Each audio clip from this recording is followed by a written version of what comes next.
I'm really liking how Emond's Field is coming together. Now that all of the dirt automatic wool farms are covered up, I really like how it looks. Our humongous wheat field played an important role in being able to put a thatch covering on every single roof we have over here. And we're honestly like pretty close to done with most of the outside stuff in this area. However, there's not a lot happening that's like changing in it. And to kind of make our world seem more lively, I want to have villagers in pretty much every place we ever build.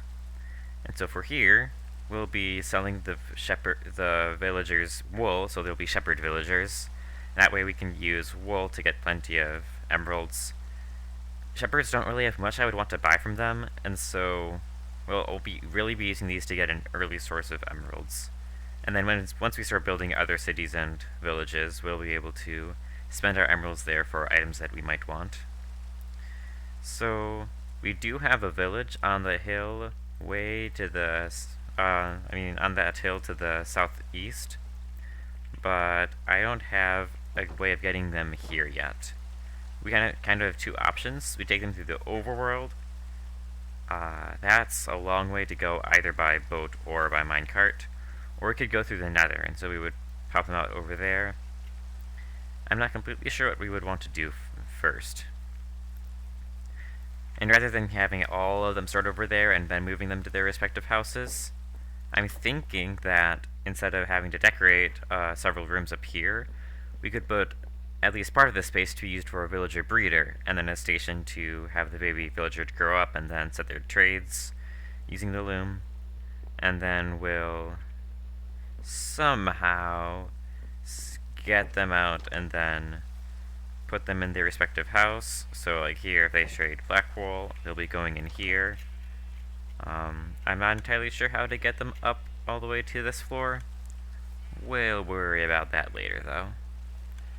Maybe a very simple piston elevator where I have to place blocks and then move them up. That probably would be the easiest way, but I'll figure that out later. For now, we have to figure out how to get villagers into our... First make a spot to put villagers up here, and then make the gear potato farm so that they'll farm and then get food enough for breeding. And yeah, so I'll start on that now while trying to figure out how to actually get the first farmer villagers over here. Okay, so I think I know how I want to get the villagers from the village all the way to the Winespring Inn. And so I built the Winespring River, and so we'll be just taking them on a boat all the way over here, and then somehow leading them in there. I'll probably use composters as the job site block for the farmers. I'm leaving some empty spaces for soul sand so we can put those in there, and we'll just ride to the top of each of those little rapids. Not waterfalls. Little rapids. And so my plan is to have either start at the boat at the top there and come down the hill and slowly make our way over here, and then it will fall into the water and go a bit faster as we connect to the Winespring River, and then go all the way up until we get to the inn. So I will need to get soul sand for that, which means going back to the nether and getting close to around lava level to be able to figure out where to find soul sand. So I'm going to do that right now. Hopefully I don't fall anywhere I don't want to. Alright, let's go, Bella.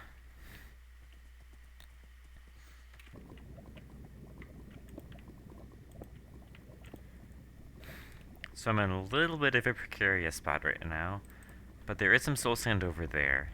I first tried exploring that way, but a magma cube almost pushed me into the lava, so I'm going this way because it's out of the basalt delta and I actually know there's soul sand over here.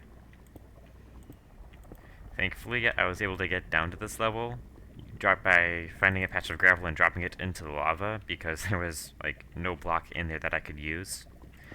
I tried doing that a couple years ago, and I was always confused that I put an entire stack of gravel down and it was not actually placing anything. I never saw it emerge over the top of the lava.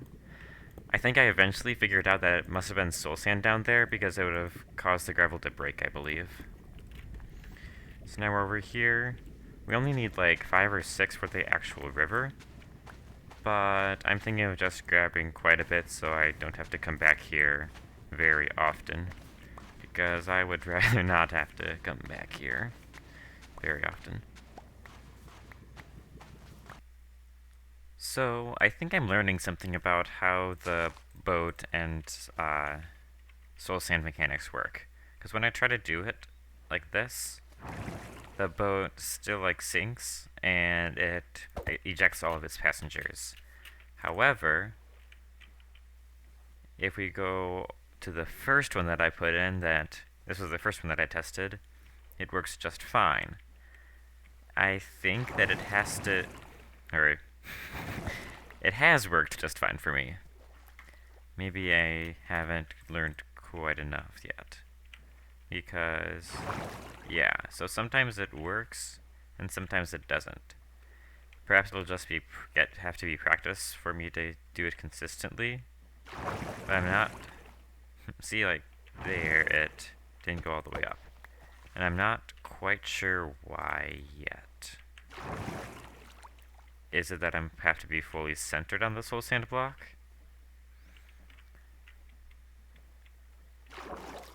No, I wasn't quite centered there. Is it a speed thing? If I go slower, will I sink? That doesn't seem to be it either.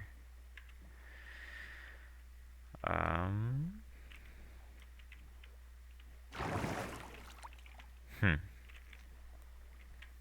Well, I'm gonna keep trying this, seeing if I can predict when it's gonna fail and when it's going to go up the block, but I have no idea how to make the other ones work right now.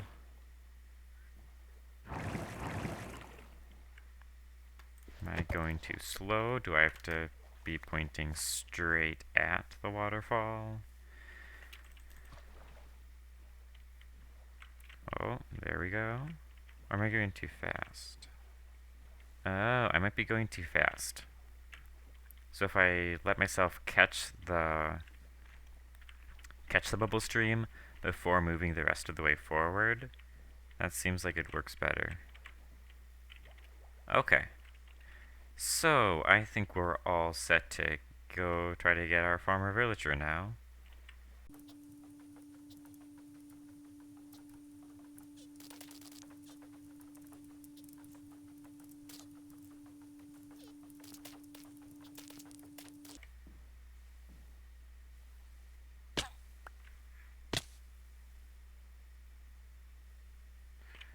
Okay then. Got unlucky there. Boats will break at only very specific heights. And I guess that's one of them. Sorry, dude. I may have been shot by a skeleton before I was able to make it all the way back there to get to a bed. What day was it? That'd have been 290 when the death took place. Number 12.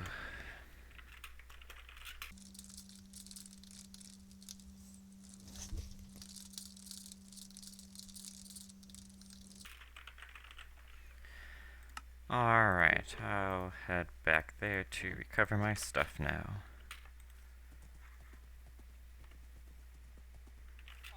Well, try number 2. This one's with a different villager. I can't find the first one.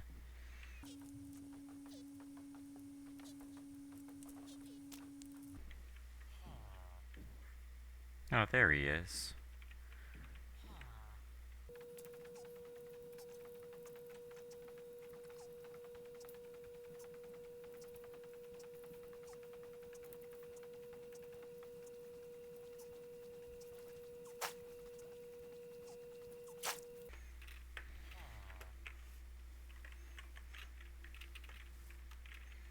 Alright, I want you to come up here.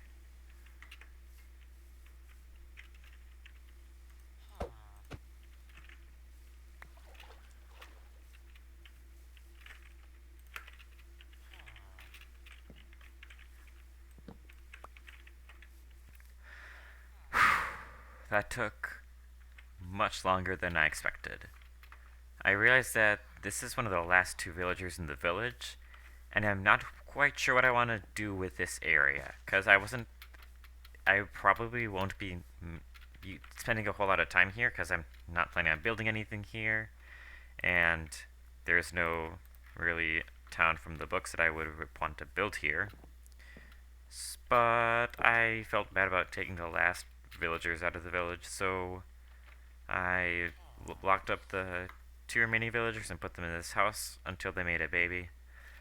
And then that took a while, but now we're finally at the point that we do have two villagers in this village still.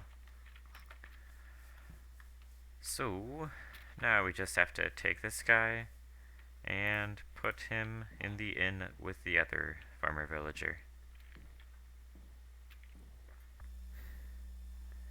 So I finally moved the villager all the way over here, and so we now have one farmer villager producing crops. He tosses the carrots to this guy, but the hopper picks them up instead, and they fall into this chest. After I accumulated in the chest, I'll split them between these two droppers. When I push this button, there will be 12 carrots dispensed to each of these two villagers, and then, because I'm pretty sure it's 12 food items are necessary for our villagers to make a baby, and then once each of these get 12, then they'll make a baby villager. It'll go this way.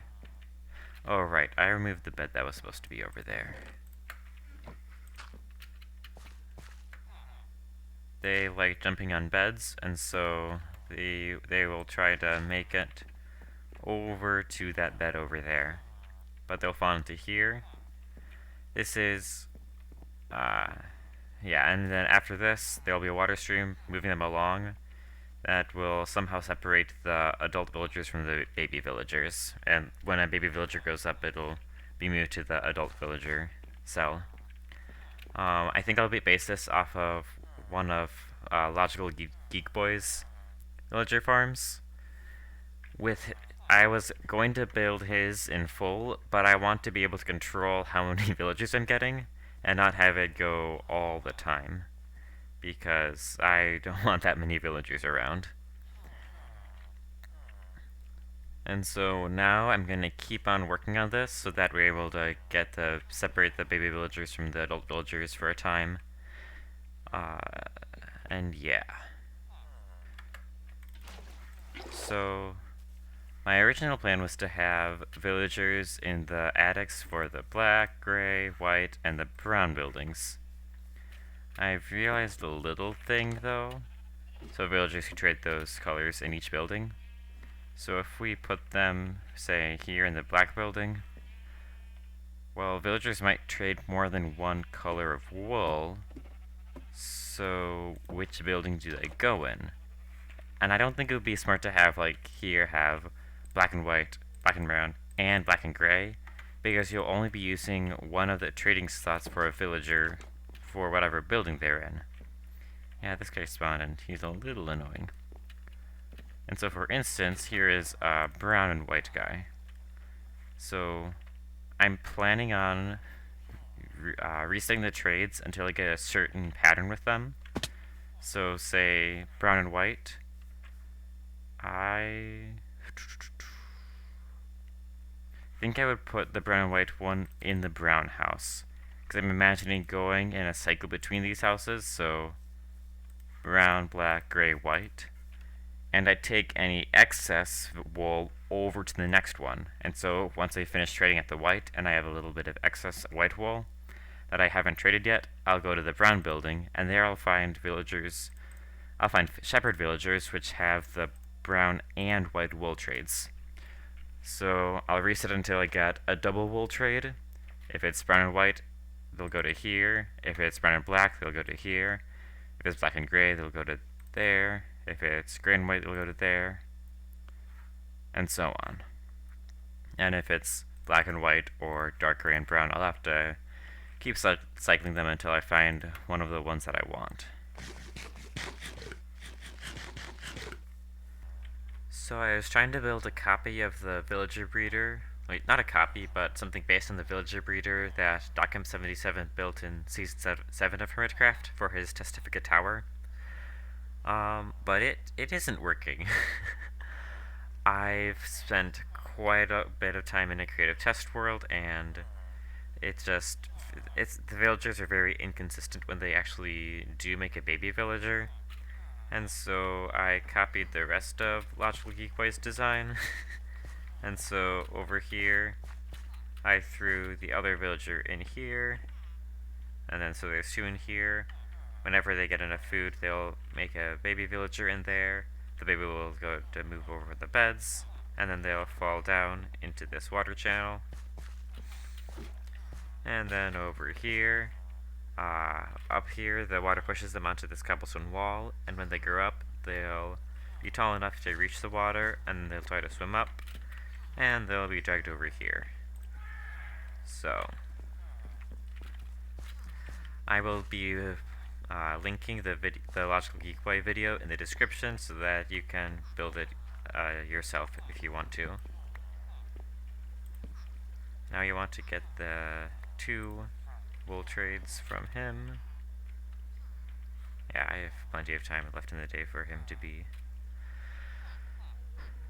changing his profession, hopefully. I'm not sure if I've ever actually seen anyone cycle through shepherd trades to get the one they want. Usually it's librarians and... yeah, mostly librarians for enchanted books. But we'll be cycling through these guys' trades for a while until I get the colors that I want, and then I'll move them to the houses. So this is definitely working much faster than the previous one. Oh wow. Yeah, this one is working much faster than the previous system was, so I'll probably take this out. I'm not entirely sure what I'll do with it though, so yeah. I'll be moving those guys into the houses soon. This little guy will grow up into the 12th shepherd in Emond's Field, and he will buy black and gray wool from me, or else. I'll reset his trades until I get that exact one. I considered leaving my player AFK until I would have all of my villagers, all the baby villagers born and then grown up, so that I could then set their trades and then take them out to wherever their houses are. But I realized that there's so much to do just around this area that would help out while I'm waiting. And so down here I've added some more decoration to the inn. So I have a nice dark gray carpet, a wall separating us by the kitchen, and then a chiseled bookshelf in the library kind of book section. So with this wall, it's a little wonky, but it fits with the kind of diagonal nature of the rest of the house. So I think it works. In a house that's aligned with the axis, you wouldn't really be able to pull off building a wall like this. Then again, you probably wouldn't have to fit one of those in. But I think it does its purpose. In the kitchen, we added a smoker to make it faster to cook up the beef that we're eating all the time. Added some food on the counter and shelves to kind of add some realism to it. Here, I've put the food on the campfires as if I were to cook it, but then I've extinguished the campfires, and then it leaves like a wooden shelf kind of looking thing with the food still on it. So I really like that kind of build trick. And with the chiseled bookshelf over here, we have the kind of 3 main books I've been using so far. This one is just my notes that I kind of keep with me for a while, for most of the time. So here's a prophecy we had from episode 1, and then here's like a list of coordinates of special structures and biomes in the world that I've found and want to remember. And then here's also the book with all the times that I've died. I love being reminded of all of those. When I was going out here, sometime in the past few days, I was like looking at just how many torches I have. I was like, how can I light this up without torches? Just because the particle effect, it's kind of annoying, and torches in general don't look the greatest, especially spread out over a long ways. And so I remembered, hey, we have moss carpets, we can hide lighting under them. And so I'm planning on putting moss carpets over these jack-o'-lanterns. And so of course I had to start a small pumpkin farm over here. Oh yes, we have some that have grown. So that over time we'll be able to remove all of the torches around Emond's field and have it looking a lot nicer. And so I've still been cleaning out things up in a whole bunch of areas while we're waiting for the people to grow up. Sounds like this little guy still hasn't grown up, so we'll be waiting a little bit longer. But then we'll be able to set his trades and then move him into the house. And I can actually show you kind of how I'm going to get a lot of emeralds with these guys. While we're waiting for that villager to grow up, we might as well build a larger pumpkin patch. The small one over there has been fine to get us a few jack-o'-lanterns, but I really think we should try to get one that could that's able to get us a few more and slightly larger, as well as try to decorate it a little bit. I'm thinking this is a good spot for it, kind of close to the Wine Spring River.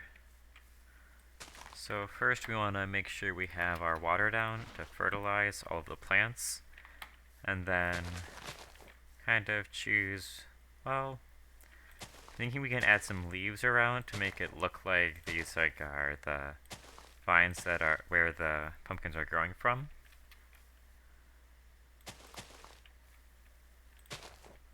We'll say that looks good. And then we'll put some coarse dirt around to give it, I don't know, make it look a little more different. I don't have a silk touch shovel, so I can't actually pick up the podzol over by where I've been growing some 2 tall spruce trees, because those might also look good around here. But then we're able to start putting our pumpkins down.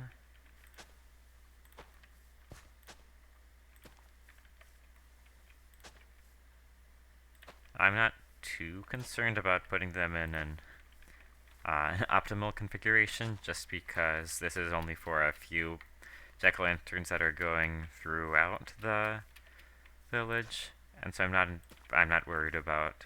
I'm more worried about how the farm looks rather than how many jack-o'-lanterns it'll produce. Speaking of jack-o'-lanterns, we also want to make sure that there's plenty of light in this area, so we'll add one like right there. Yeah. We have some bone meal that we're able to use on. Whoa. You can't actually bone meal a pumpkin stem to get more pumpkins, but you can bone meal it to have it grow faster. Or to have the stem reach maturity. But that was kind of lucky to get one grow immediately like that. And one more. Okay then. So yeah, that's all there is to it.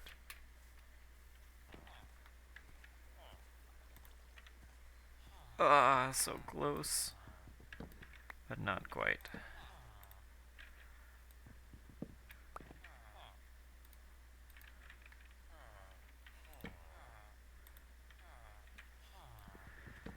Black and dark gray. Black. Ah, yes. Alright, now we're all set to move this guy into his house.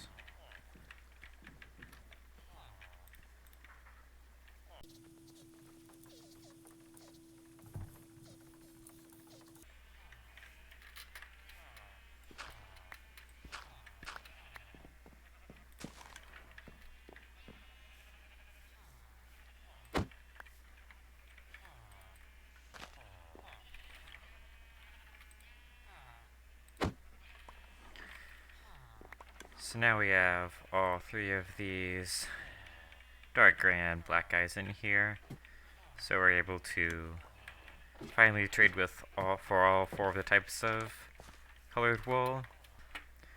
So each villager will be able to buy 4.5 stacks of one color before he'll be out and we can't trade with him again that day until he restocks. But here we have 3 people selling black wool, and in the next house we also have 3 guys selling black wool. So that's 4.5 times 3 plus 3, so 4.5 times 6, which is going to be 21. Yeah, because 4.5, 4.5, 4.5, then half and 4, half and 4, half and 4. So we can just completely fill up our inventory like this, and then we'll be able to go to each of these guys. No, I want to. Okay. Then we're able to trade 4.5 stacks to each of these guys. And then we'll be able to do the same thing in the next house. I did not leave a spot in my inventory for the emeralds, so I'll just put those there. And so we go to the next house, and here all of these guys also trade black wool. And so we do the same thing with each of these guys. However, now we're completely out, but we fill up with the next color.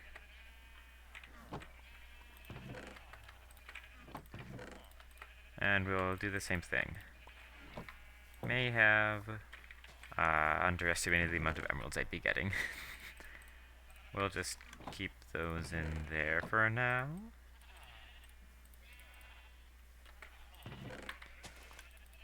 And so we'll go to each house like this and get a whole lot of emeralds.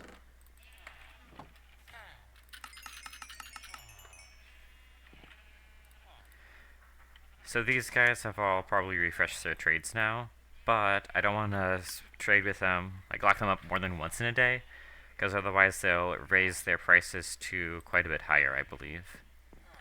And so we started at, what, maybe 27 levels, and we've gone up quite a bit and got 6 stacks of emeralds, which is pretty good. Honestly, the sheep farms ran out of shears like by the end of episode 2, and so they actually haven't been producing wool for a while. I'll probably put some more shears in there soon, but I didn't really feel the need to because of, I mean, we aren't even buying anything with emeralds at this point. We're just getting them because we'll definitely be using them later on when we're able to buy tools and armor, and especially enchanted books from librarian villagers. So so every time we do a cycle like that, we'll get 6 stacks of emeralds, which I think is pretty good. And a whole lot of levels. So yeah, in between episodes, I'll see what I can do about prettying this place up. Maybe building some actual rooms in this top level. Rooms that you would find in an inn and whatnot. But that'll be all for me today. I probably won't be trading with the villagers anymore because of, I mean, 6 stacks of emeralds, especially when we're not using them, is a lot. But we made a whole lot of progress here, mostly with the villagers, but also some decorations in the inn, in some of the houses, and quite a few places outside. So, thank you for watching, and I'll see you next time.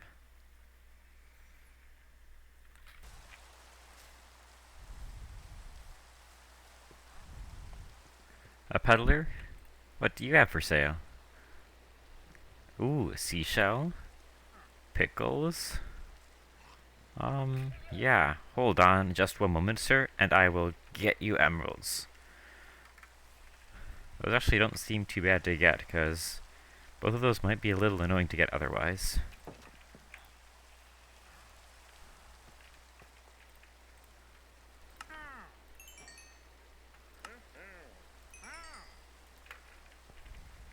The light be on you, good sir.